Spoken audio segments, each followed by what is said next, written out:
Hello students and welcome to this new lecture where we will see the continuation part of it chapter number 5 social sciences chapter number 5 ठीक है। हम जो देख रहे थे science and technology वाला chapter उसमें एस्ट्रोनॉमी और एस्ट्रोलॉजी से आज हम देखेंगे। भाई एस्ट्रोनॉमी क्या होता है? एस्ट्रोनॉमी जो है वो बहुत ही एंशिएंट साइंस है और एस्ट्रोलॉजी भी एंशिएंट साइंस है। दोनों में फर्क क्या होता है वो हम आज देख लीजिए। एस्ट्रोनॉमी के ऊपर बहुत सारे ग्रंथ लिखे हुए हैं, बहुत सारे काम, बहुत सारे वर्क लिखे हुए हैं, ठीक है, रिलेटेड टू एस्ट्रोनॉमी जो इंडिया में लिखे हुए थे। भाई एक एस्ट्रोनॉमी का डीप और ऑर्गेनाइज्ड स्टडी हमने इंडियन एंशिएंट यूनिवर्सिटीज जो थी उन्होंने दिया था। प्लैनेट्स और उनके मूवमेंट्स, ठीक है, कॉन्स्टिलेशंस, सेलेस्टियल ऑब्जेक्ट्स, ये सारी चीजों को यूज करके कैलकुलेट करके एस्ट्रोलॉजी और एस्ट्रोनॉमी बहुत ही बढ़िया डेवलप हुआ था। प्रेडिक्शंस जो हैं वो बनाए थे प्लैनेटरी मूवमेंट्स के आधार पे, ठीक है, ग्रहों के मूवमेंट्स के आधार पे हम अनुमान लगाते थे। तो वही होता है ना एस्ट्रोनॉमी एस्ट्रोलॉजी में।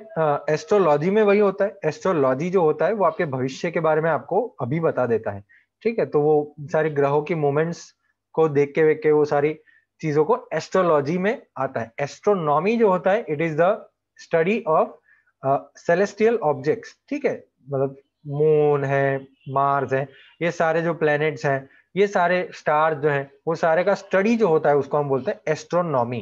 और एस्ट्रोलॉजी जो होता है वो भविष्य हमको वो सारा चीज बताता है। भाई आर्यभट्ट ने जो आर्यभट्ट, ठीक है, उन्होंने एस्ट्रोनॉमी में बहुत ही बढ़िया कंट्रीब्यूशन दिया है। सबसे पहला जो इंडियन सैटेलाइट हमने छोड़ा था उसका नाम आर्यभट्ट रखा था।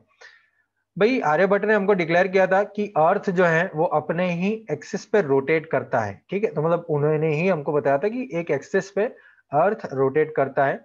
और जो लूनर एक्लिप्स होता है, लूनर एक्लिप्स मतलब चंद्र ग्रहण जो होता है, ठीक है, वो अर्थ के शैडो की वजह से होता है, ये हमको बताया था, जिसको अजर भार भी बोलते हैं। स्कॉलर्स जो होते हैं, जब पढ़े हुए लोग होते हैं, ठीक है, वो अजर भार बोलते थे इसको।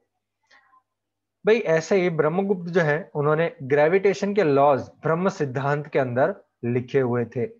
वारा मिहिर करके जो एस्ट्रोलॉजर और एस्ट्रोनॉमर है, ठीक है, उन्होंने एस्ट्रोलॉजी को 3 सेक्शंस में डिवाइड किया है, जो है तंत्र, होर और संहिता, ठीक है, तंत्र, होर और संहिता। उसके ग्रंथ जिनका नाम था बृहद संहिता, ठीक है, वारा मिहिर का ग्रंथ था बृहद संहिता।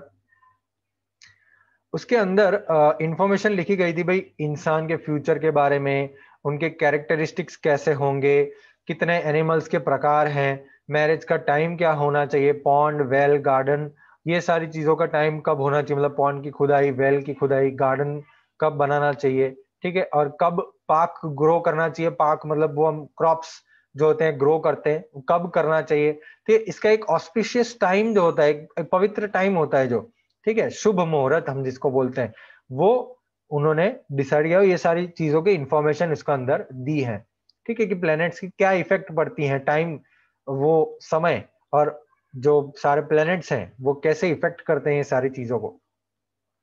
हमको तो प्राउड फील होना चाहिए भाई कि हमारे जो एंसेस्टर्स थे, हमारे जो पूर्वज थे, वो साइंसेस में एक्सपर्ट थे।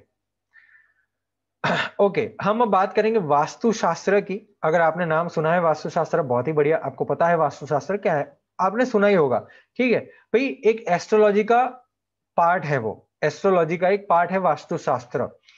अब इंडिया के अंदर जो वास्तुशास्त्र की हम बात करें, ठीक है, तो जितना भी इंडिया के अंदर वास्तुशास्त्र डेवलप हुआ है, जो भी मतलब सारा वास्तुशास्त्र इंडिया में ही डेवलप हुआ है, लेकिन जो भी डेवलप हुआ है, ठीक है, वो सारे वर्ल्ड के अंदर जितने भी कंट्रीज हैं वो बहुत सारे रिकॉग्नाइज करते हैं वास्तुशास्त्र को और बढ़ावा देते हैं।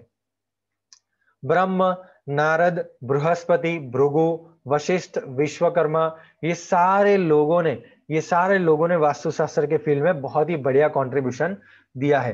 भाई उन्होंने कंस्ट्रक्शन के प्रिंसिपल्स दिए हैं कि कैसे कंस्ट्रक्ट करना चाहिए चीजों को, जैसे रहने की जगह, ड्वेलिंग्स, रहने की जगह, ठीक है, घर, टेम्पल, मंदिर को कैसे बनाना चाहिए, एक महल को कैसे बनाना चाहिए, एक अश्वशाला को कैसे बनाना चाहिए। अश्वशाला मतलब घोड़े, तबेले, जहां पे घोड़े को रखा जाए, अस्तबल बोलते हैं उसको हिंदी में, ठीक है, वैसे तो उर्दू में बोलते हैं अस्तबल, ठीक है, अस्तबल बोलते हैं अश्वशाला, ठीक है। फोर्ट्स, किले कहाँ कैसे बनाने चाहिए, और ऐसी जगह जहां पे आप एमिनिशन रखते हैं, वेपन्स रखते हैं, तो उसको कैसे बनाना चाहिए, टाउन प्लानिंग कैसे करना चाहिए। तो ये सारी चीजों के जो मूलभूत प्रिंसिपल्स हैं वो हमको वास्तुशास्त्र में जानने को मिलते हैं। भाई वास्तुशास्त्र का जो डिस्क्रिप्शन है, ठीक है, उसके बृहद संहिता में लिखा हुआ है, राणा कुंभ जो मेवाड़ के थे, ठीक है, वो 15th सेंचुरी में ये चीज को वापस लेके आए थे। राणा कुंभ जो मेवाड़ के थे, उन्होंने ये साइंस रिवाइव किया था। रिवाइव किया था मतलब ये साइंस खो गया था 15th सेंचुरी तक, उसके बाद ये चीज रिवाइव की गई। ठीक है, ट्रेडिशनल बिलीफ हम जो हमको पता है, हम जो मानते हैं उनको पता है कि विश्वकर्मा जो है वो फर्स्ट आर्किटेक्ट था गॉड्स का, भगवान के आर्किटेक्ट थे वो। ठीक है, वास्तुशास्त्र को उन्होंने 8 सेक्शन में डिवाइड किया था। कई सारी इंफॉर्मेशन दी गई है वास्तुशास्त्र में कि भाई जगह कैसे चूज करनी चाहिए, कौन सा शेप होना चाहिए, कैसे स्ट्रक्चर्स बनाने चाहिए, चीजों का प्लानिंग कैसे करना चाहिए, टेंपल कैसे बनाना चाहिए, ब्रह्म स्थान जहां पे भगवान रखे जाते हैं वो कैसा होना चाहिए, डाइनिंग रूम, बेडरूम, ये सारी जगह कैसी होनी चाहिए, कहाँ कहाँ कौन सी चीज होनी चाहिए, वास्तुशास्त्र के अंदर इंफॉर्मेशन प्रोवाइड की गई है। भाई जैसे जैसे टाइम पास हो रहे हैं वैसे वैसे ये जो प्रिंसिपल्स हैं वास्तुशास्त्र के उसमें थोड़ा थोड़ा चेंज आ रहा है। अब तो फॉरेनर्स भी अडॉप्ट कर रहे हैं भी वास्तुशास्त्र।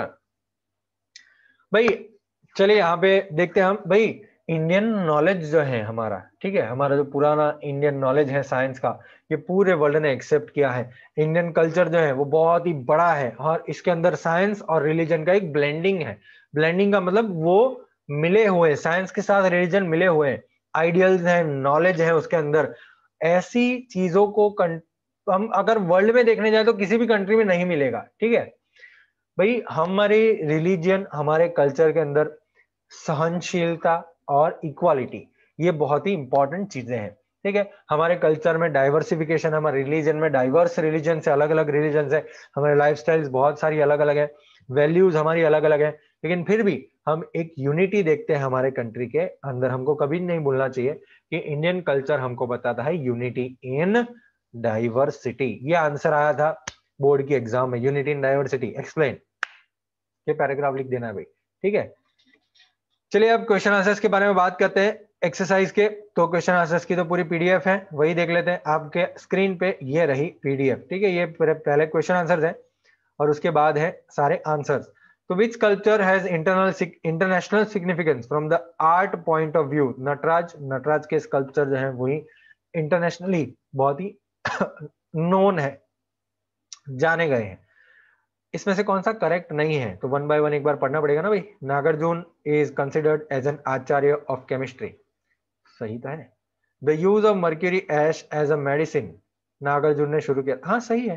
केमिस्ट्री इज नॉट अजय हो सकता है, chemistry is a science of experiment. ठीक है, तो C option is not correct, तो हमारे लिए करेक्ट जो है वो नॉट करेक्ट है। ठीक है, महर्षि चरक, चरक संहिता, महर्षि सुश्रुत, तो क्या लिखा था?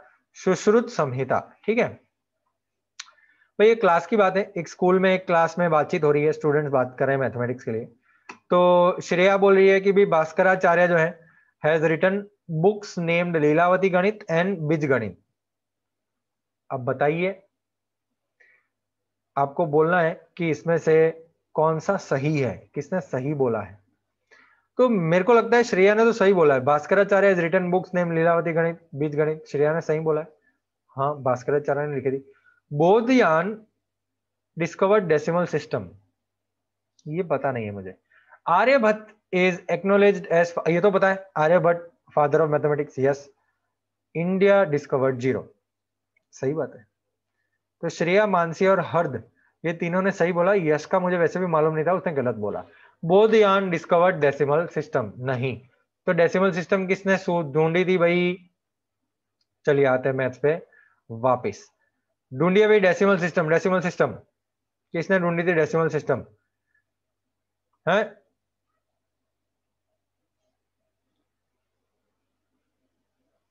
टाइप्स ऑफ इक्वेशन, वो भास्कराचार्य ने ढूंढी थी, बोधिया ने थोड़ी दी थी। ठीक है, भास्कराचार्य ने डेसिमल सिस्टम हमको बताई थी। आर्यभट्ट और भास्कराचार्य, ये दोनों बहुत ही इंपॉर्टेंट नाम है मैथमेटिक्स में। ठीक है, चलिए आगे बढ़ते हैं, हम पीडीएफ पे आ जाते हैं। बुक रिटन बाय ब्रह्म ब्रव्य पंचाल, तो प्रजनन शास्त्र लिखा था ब्रह्म भ्रव्य पंचाल ने, ठीक है। इन एशियंट इंडिया ब्रह्म सिद्धांत किसने लिखी थी? ब्रह्मगुप्त ने लिखी थी ब्रह्म सिद्धांत, ठीक है। ब्रह्मगुप्त ब्रह्म सिद्धांत। विच science from the following suggest about the principle of direction? कौन सी डायरेक्शन वायरेक्शन? वास्तुशास्त्र में पता चलता है ना भी कहाँ पे टेम्पल कैसे बनाने, पैलेस कैसे बनाना, अश्वशाला, ये सारी चीजें कैसे बनानी, तो वास्तुशास्त्र में पता चलता है। What is the meaning of science and technology? Science means systematic knowledge and technology means the practical utility of systematic knowledge. Thus, new research occurring between science and technology is like a bridge. तो science जो है वो systematic knowledge होती है, ठीक है, theory, और technology होती है उसका प्रैक्टिकल यूटिलिटी होता है, प्रैक्टिकल यूज होता है सिस्टमेटिक नॉलेज का। चलिए, नागार्जुन के बारे में हम बात करेंगे, उन्होंने क्या कंट्रीब्यूशन दिया है केमिस्ट्री के फील्ड में। भाई सबसे पहले तो इंट्रोडक्शन दे गया आचार्य नागार्जुन का कि वो एक लर्न बुद्धिस्ट थे नालंदा यूनिवर्सिटी के, और फील्ड ऑफ केमिस्ट्री में उनको आचार्य से जाना जाता था, आचार्य नागार्जुन, ठीक है। He had written books like Ras Ratnakar and Arogya Manjari. Acharya Nagarjun advocated the use of allopathy with herbal medicines. तो रस रत्नकार और आर्य मंजरी उन्होंने बुक लिखी थी, और आचार्य नागार्जुन जो है उन्होंने बताया था कि भाई हम एलोपैथी के साथ साथ हर्बल मेडिसिन यूज करें, हर्बल मेडिसिन के साथ एलोपैथी भी यूज करें, ठीक है, केमिकल्स के through. It is believed that use of mercury ash as a medicine was initiated by him. उन्होंने mercury ash का यूज एक मेडिसिन के रूप में उन्होंने करा था, शुरू किया था उन्होंने, ठीक है। नालंदा यूनिवर्सिटी के पास अपना एक स्कूल ऑफ केमिस्ट्री था, और वहां पे भट्टी भी थी भाई, स्टडी और रिसर्च के लिए फर्नेस थी। ओके, चलिए बात करते हैं आर्यभट्ट की। भाई उन्होंने क्या कंट्रीब्यूशन किया, उन्होंने क्या डिस्कवरी किया मैथमेटिक्स में? तो आर्यभट्ट ने सबसे पहले तो जीरो डिस्कवर किया। आर्यभट्ट ने पाई की वैल्यू मेंशन की 22/7 3.14 आर्यभट्टिया में लिखा हुआ है। Multiplication, addition, subtraction, square root, square, cube root, cube, ये सारी चीजों को, अष्टांग मेथड, ठीक है, ये सारी चीजों को आर्यभट्ट ने ढूंढा था, इसलिए भाई आर्यभट्ट को फादर ऑफ मैथमेटिक्स कहा जाता है। उन्होंने बुक लिखी थी दश कीटिका और आर्यभट्टियम। उन्होंने एस्ट्रोनॉमी के जो प्रिंसिपल्स हैं वो आर्य सिद्धांत में बताए थे। तो भाई ये कंट्रीब्यूशन था उनका, आर्यभट्ट का कंट्रीब्यूशन था ये मैथमेटिक्स में, ठीक है। अब कितने सेक्शंस में एस्ट्रोलॉजी डिवाइड होता है उसके बारे में बात करेंगे। तो वारामिहिर जो बढ़िया एस्ट्रोलॉजर थे और एस्ट्रोनॉमर थे, उन्होंने एस्ट्रोलॉजी को 3 सेक्शन में डिवाइड किया था, तंत्र, होर और संहिता, ठीक है, तंत्र, होर और संहिता। Who are the pioneers of Vastushastra? Vastushastra के सबसे बड़े बड़े नाम कौन कौन से हैं भाई? एंशिएंट इंडिया में ब्रह्म, नारद, बृहस्पति, भृगु, वशिष्ठ, विश्वकर्मा, भाई ये सारे लोगों ने वास्तुशास्त्र में कई सारा कंट्रीब्यूशन दिया है। अगर हम मानने जाए तो हमको पता है कि विश्वकर्मा जो है वो गॉड के आर्किटेक्ट माने जाते थे, और उन्होंने वास्तुशास्त्र को 8 सेक्शन में डिवाइड किया था, ठीक है। राणा कुंभ जो मेवाड़ के थे, उन्होंने वास्तुशास्त्र को रिवाइव किया था, वापस लाए थे वो 15th सेंचुरी में, ठीक है, और जो पीछे के वर्जन थे उनको इंप्रूव किया था। भाई ये हो गया हमारा वास्तुशास्त्र के बारे में बात। अब हम बात करते हैं एस्ट्रोनॉमी ऑफ एंशिएंट इंडिया। तो भाई कई सारे बुक्स लिखे गए हैं एस्ट्रोनॉमी के ऊपर। एक ऑर्गेनाइज्ड और डीप स्टडी हमारे एंशिएंट यूनिवर्सिटीज में किया गया था, ठीक है। प्लैनेट्स और उसके मूवमेंट्स, कॉन्स्टिलेशंस और बाकी सारे जो सेलेस्टियल ऑब्जेक्ट्स हैं, ठीक है, वो एस्ट्रोनॉमी और एस्ट्रोलॉजी को डेवलप करने के लिए, मतलब उसमें डेवलप हुआ था, और ये सारी चीजों को कैलकुलेशंस करने के लिए यूज करते थे। प्लैनेट, उसके मूवमेंट, कॉन्स्टिलेशन, सेलेस्टियल ऑब्जेक्ट, ये सारी चीजों को कैलकुलेट करने के लिए वो यूज करते थे, ठीक है, जिससे एस्ट्रोनॉमी और एस्ट्रोलॉजी डेवलप हुआ। अनुमान लगाया जाता था, ठीक है, प्लैनेट के मूवमेंट से, ग्रहों के मूवमेंट से अनुमान लगाया जाता था। तो एस्ट्रोनॉमी जो है वो सबसे पुराना साइंस है। भाई आर्यभट्ट ने प्रूव कर दिया था कि अर्थ rotates on its own axis, ठीक है, और ये जो चंद्र ग्रहण होता है उसका रीजन है अर्थ का परछाई जो पड़ता है मून के ऊपर, तब चंद्र ग्रहण होता है, ठीक है। स्कॉलर्स ने इसको अजरभार बोला है, अजरभार बोला है, इसका नाम दिया है अजरभार, ठीक है। ये जो ढूंढा था उन्होंने कि lunar Eclipse is the shadow of the earth, ठीक है। द फर्स्ट इंडियन सैटेलाइट, उसको आर्यभट्ट नाम दिया था। ब्रह्मगुप्त ने अपनी बुक में, ब्रह्म सिद्धांत बुक में लॉज ऑफ ग्रेविटेशन दिए थे कि भाई ग्रेविटेशन के लॉज जो हैं वो बताए थे उन्होंने, ठीक है। उनका कंट्रीब्यूशन देखिए, अब एस्ट्रोलॉजी के फील्ड में इंडिया का कंट्रीब्यूशन बताइए। एस्ट्रोलॉजी के फील्ड में देखो भाई, एस्ट्रोलॉजी जो है वो बहुत ही बड़ा कॉन्सेप्ट है। उसके अंदर एक बड़ा कॉन्सेप्ट आता है जो है वास्तुशास्त्र, ठीक है। तो एस्ट्रोलॉजी के नीचे वास्तुशास्त्र आता है, ठीक है। एस्ट्रोलॉजी के अंदर वास्तुशास्त्र आता है। वो वर्ल्ड में कई सारी कंट्रीज में रिकॉग्नाइज हुआ है और माना भी गया है, रिस्पेक्ट भी दी है भाई वास्तुशास्त्र को। वारा मिहिर एक बढ़िया एस्ट्रोनॉमर और एस्ट्रोलॉजर थे, ठीक है। उन्होंने बृहद संहिता लिखी थी। अब वारा मिहिर ने एस्ट्रोलॉजी को 3 सेक्शंस में डिवाइड किया था, जो थे तंत्र, होर और संहिता। वो बढ़िया एस्ट्रोलॉजर और एस्ट्रोनॉमर थे। ऊपर भी वही लिखा है, नीचे भी वही लिखा है, चल ठीक है, 2 बार लिख लीजिएगा। बृहद संहिता जो है वो है एक ऐसा खजाना, ठीक है, जिसके अंदर इंफॉर्मेशन छुपी हुई है कि भाई ये प्लैनेट्स जो हैं वो इंसानों पे क्या इफेक्ट करते हैं, अपने भविष्य पे क्या इफेक्ट करते हैं, अपने कैरेक्टरिस्टिक्स कैसे होंगे, हम कैसा बिहेव करेंगे। एनिमल्स के क्लासेस पे भी इफेक्ट करता है भाई, time of marriage, pond, well, garden, ये सारी चीजों को भी ये डिटरमाइन करता है। तो हम प्लैनेट्स के बारे में बात करेंगे भाई वो क्या इफेक्ट करते हैं हमारी जिंदगी में, वो करते हैं, ठीक है। बृहद संहिता में लिखा था, वो करते हैं, इफेक्ट करते हैं। We should get pride that our ancestors, अच्छा हमको बहुत ही खुश महसूस करना चाहिए, ठीक है, गर्व होना चाहिए कि हमारे जो बाप दादा थे, ठीक है, उनकी बढ़िया नॉलेज और बढ़िया एक्सपर्टाइज थी साइंस में। अब मेन पॉइंट आता है भाई मेटलर्जी का, जो हमने पहले के पार्ट में बात की थी, एंशिएंट इंडिया इन मेटलर्जी, उसमें कंट्रीब्यूशन के बारे में बात करेंगे।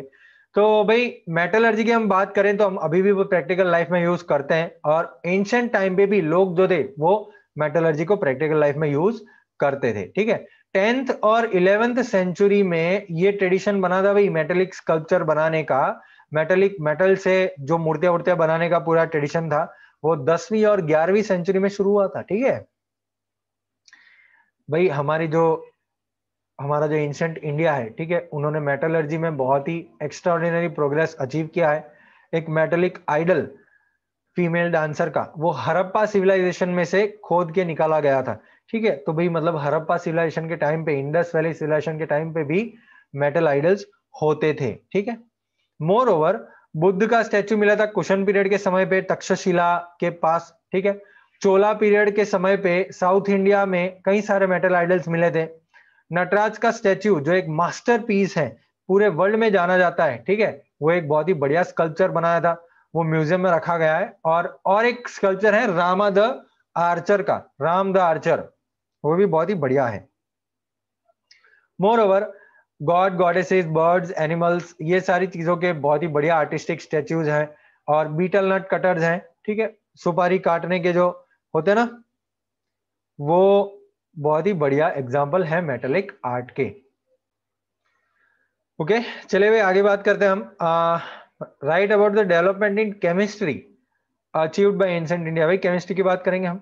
भाई ये जो साइंस है वो बहुत ही यूजफुल है मिनरल प्लांट्स, एग्रीकल्चर के सीड के लिए, या मेटल्स बनाने के लिए, ठीक है। तो केमिस्ट्री बहुत ही इंपॉर्टेंट है मेडिसिन बनाने के लिए, मेटल्स के अंदर चेंजेस लाने के लिए। तो ये केमिस्ट्री हर जगह पे यूज होता है। देखिए केमिस्ट्री जो है वो साइंस ऑफ एक्सपेरिमेंट माना जाता है साइंस ऑफ एक्सपेरिमेंट है केमिस्ट्री, ठीक है। आचार्य नागार्जुन जो है वो एक लर्न बुद्धिस्ट थे नालंदा यूनिवर्सिटी में, और उनको आचार्य in the field of chemistry माना जाता था। आचार्य नागार्जुन जो है उन्होंने रस रत्नकार और आरोग्य मंजरी बुक लिखी थी। ही advocated the use of allopathy along with herbal medicine. तो हमने जो नागार्जुन वाला बात की थी वही है, एलोपैथी के साथ साथ हर्बल मेडिसिन वो यूज करने की बात उन्होंने करी थी। मर्क्यूरी ऐश का एक मेडिसिन के रूप में यूज करने की बात जो है वो उन्होंने शुरू करी थी, मतलब यूज किया था उन्होंने mercury ash as a medicine. Nalanda university की हम बात करें तो उनके पास अपनी खुद की स्कूल ऑफ केमिस्ट्री होती थी, फर्नेस भी होता था, भट्ठी भी होती थी स्टडी और रिसर्च के लिए। अब अगर केमिस्ट्री की बात करें तो कॉपर स्टैच्यूज बहुत ही बढ़िया एक्सपर्ट नॉलेज और स्किल हमको बताते हैं। जो बुद्ध का कॉपर स्टैच्यू है वो नॉलेज और स्किल हमको बताते हैं केमिस्ट्री में। एक बिहार के अंदर भागलपुर डिस्ट्रिक्ट है और वहां पे सुल्तानगंज है, ठीक है, और वहां पे एक कॉपर स्टैचू लगा हुआ है बुद्ध का, जो 7.5 फीट ऊंचा है और 1 टन वजनी है। और नालंदा पे जो बुद्ध का स्टैचू मिला है वो है 18 फुट ऊंचा। एक और एग्जाम्पल है हमारा जो दिल्ली में है, चंद्रगुप्त जो था, ठीक है, टू, चंद्रगुप्त टू जो था, ठीक है, उन्होंने बनाया था विजय स्तंभ 24 फीट ऊंचा था, आयरन पिलर, 7 टन वजनी था। और ये बेस्ट एग्जाम्पल है केमिस्ट्री का, वो अभी भी क्या बोलते हैं उसको, काट नहीं लगा है, ठीक है। चलिए भाई, साइंटिफिक हेरिटेज की बात कर ले हम एंशिएंट इंडिया की। तो सबसे पहले तो इसमें आप लिखेंगे भाई कि साइंस जो है उसको उसको सिस्टमेटिक नॉलेज बोला जाता है, टेक्नोलॉजी उसका प्रैक्टिकल यूटिलिटी है, ठीक है। हमारे जो साधु संत थे एंशिएंट इंडिया में, उन्होंने साइंस का ये इनवैल्यूएबल हेरिटेज हमको दिया है, पूरे दुनिया को दिया है। उन्होंने आउटस्टैंडिंग कंट्रीब्यूशन दिया है मेटलर्जी में, केमिस्ट्री में, साइंस ऑफ मेडिसिन में, सर्जरी में, मैथमेटिक्स में, एस्ट्रोनॉमी, एस्ट्रोलॉजी, वास्तुशास्त्र और फिजिक्स में, ठीक है। ये बढ़िया बढ़िया बड़े बड़े फील्ड्स में हमारे जो साधु संत होते थे, महाराज होते थे, ठीक है, उन्होंने बढ़िया कंट्रीब्यूशन दिया है। इंडिया ने कंट्रीब्यूशन दिया है लिटरेचर, आर्ट और साइंस और टेक्नोलॉजी में, ठीक है। मॉडर्न रिसर्च ने प्रूव किया है कि भाई इंडिया जो है, उनका जो साइंटिफिक एटीट्यूड है उसके साथ साथ एक रिलीजियस आउटलुक होता था, तो हम रिलीजन से कनेक्ट करते थे साइंस को। Right about the progress made by ancient Indian mathematics. अरे मैथमेटिक्स के बारे में बात करेंगे भाई यहाँ पे हम। भाई देखो, इंडिया की जो गिफ्ट बढ़िया सा पैक करके पूरे वर्ल्ड को जो दी थी उन्होंने, वो थी discovery of zero, decimal system, algebra, theorem of Baudhayana, geometry और एरिथमेटिक। तो ये सारी गिफ्ट बढ़िया पैक करके पूरे वर्ल्ड को इंडिया ने दी थी। Process of writing figures, zero number के पीछे लिखने की प्रथा ढूंढी थी गुरुत समद साधु ने, ठीक है। भाई हमारे एंशिएंट इंडियन मैथमेटिशियन जो थे, मैथमेटिक्स के एक्सपर्ट जो थे, ठीक है, उन्होंने नंबर के बाद 53 जीरोस तक अगर लिखे तो उसको क्या बोला जाता है वो डिसाइड कर दिया था, ठीक है। अब डेसिमल सिस्टम जो है वो इंस्ट्रूमेंट्स को मेजर करने के लिए, वे करने के लिए है, वेइंग इंस्ट्रूमेंट्स के अंदर मेजर करने के लिए और वेइंग इंस्ट्रूमेंट्स के अंदर यूज किया गया है डेसिमल सिस्टम। हड़प्पा सिविलाइजेशन से मोहनजोदड़ो तक ये सारी चीजों को आप वहां पे देख सकते थे, ठीक है। और इसको हम बोलते हैं मेढ़ तिथि। एंशिएंट टाइम में मेढ़ तिथि ने ये सही बताया कि भाई हड़प्पन और मोहनजोदड़ो के समय में डेसिमल सिस्टम यूज होता था और वहां पे ऐसे इंस्ट्रूमेंट्स होते थे जो मेजरिंग इंस्ट्रूमेंट्स होते थे, वेइंग इंस्ट्रूमेंट्स होते थे। आप स्तंभ, ठीक है, उन्होंने डिसाइड किया था कि भाई वो जो सैक्रिफिशियल पिट्स होते हैं, जो यज्ञ होता है, जो यज्ञ करते हैं हम, वो समय पे वो जो सैक्रिफिशियल पिट्स होते थे जिसके अंदर यज्ञ होता है, उसका प्रॉपर मेजरमेंट आप स्तंभ ने डिसाइड किया था, ठीक है। उन्होंने बुक लिखी थी शूल्ब सूत्रस 1800 बीसी में, और तब ये चीज डिसाइड की गई। भास्कराचार्य की हम अगर बात करें तो उन्होंने लीलावती गणित और बीज गणित 2 बुक लिखी थी, ठीक है, 1150 एडी में। उन्होंने एडिशन और सब्ट्रैक्शन, मल्टीप्लिकेशन, ये सारे साइंस भी उन्होंने ढूंढे थे भास्कराचार्य ने, ठीक है।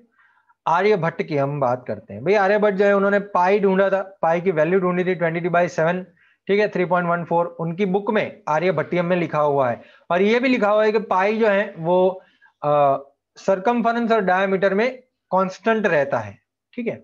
आर्यभट्ट ने जीरो भी डिस्कवर किया था, multiplication, addition, subtraction, square root, cube root, ये सारी चीजें आर्यभट्ट ने डिस्कवर की थी। अष्टांग मेथड उन्होंने ढूंढा था। फिर आर्यभट्टियम उन्होंने लिखी थी और डशगिटिका उन्होंने लिखी थी।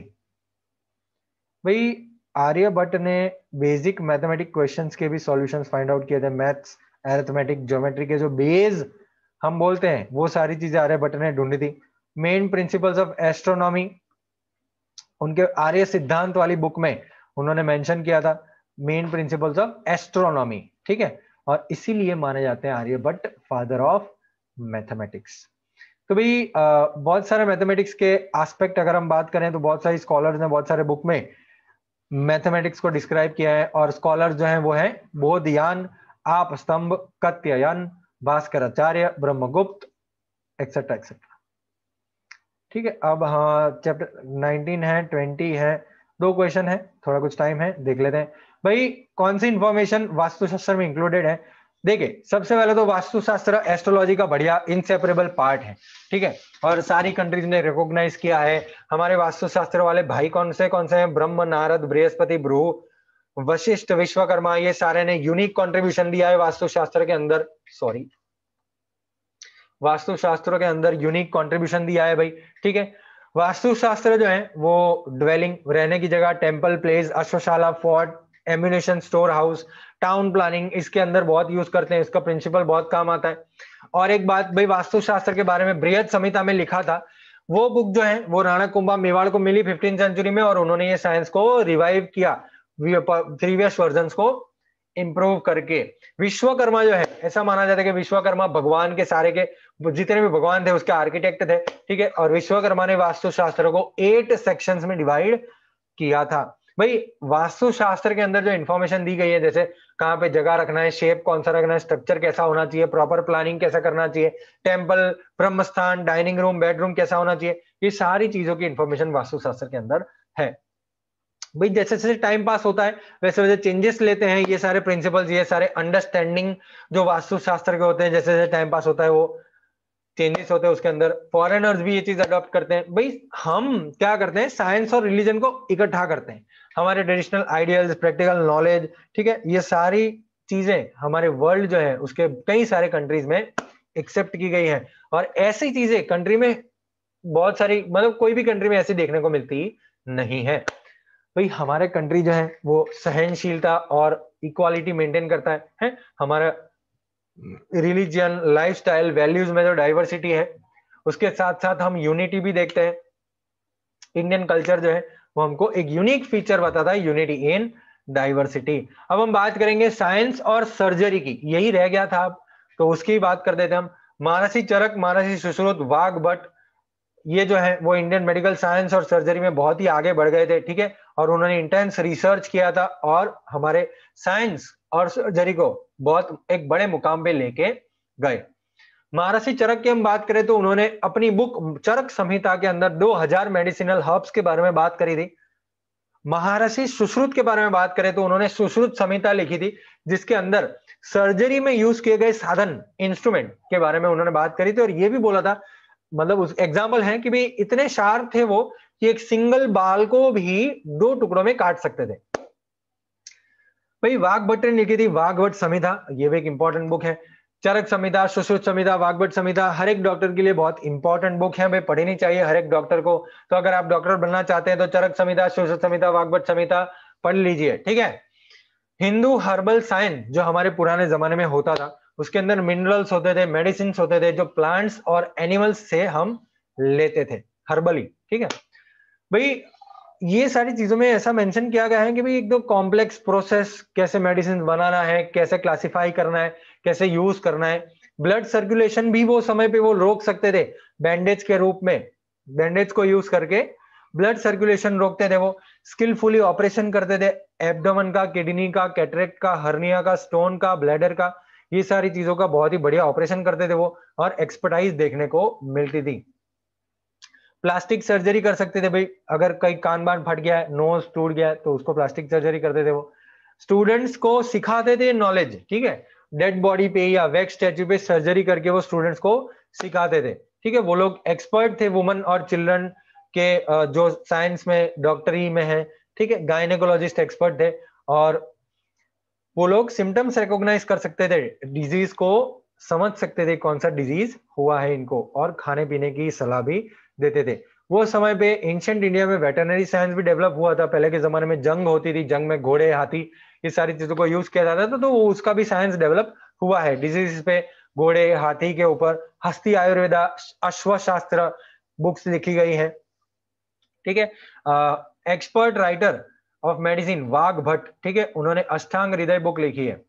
और एंशिएंट टाइम में मेडिसिन और सर्जरी में इंडिया की बहुत ही बड़ा नाम हुआ है, और अपने बहुत सारी अचीवमेंट्स हमने किए हैं, ठीक है। चलिए अब बात करेंगे नेक्स्ट लेक्चर में एक और नए चैप्टर की। तब तक जय श्री कृष्णा, गुड बाय, जय श्री कृष्ण।